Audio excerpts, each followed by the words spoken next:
மணி காலைல கொஞ்சம் சீக்கிரம் வந்துருண்ணா. நாளைக்கு காலைல கஷ்டம், காலைல வர முடியாதுண்ணா. காலைல வர முடியாது, கையில வா.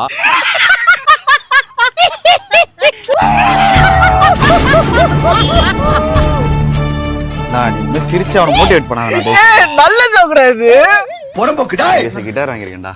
அப்படியேடா வாசி.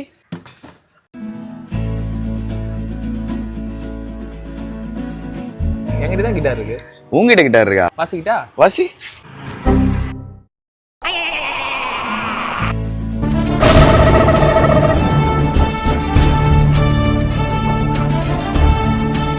புறம்போக்குடா. டேய் லெஃப்ட்ல கை போடுறா. லெஃப்ட்ல கை போடுறா. ஓகே ஓகேடா. புறம்போக்குடா. டேய் பப்சாங் குறண்டா. சிக்கனா எக்கா? எக்குடா. எக் வா. ஏய் என்னடா பண்ற? நீ தான் எக்குன்னு.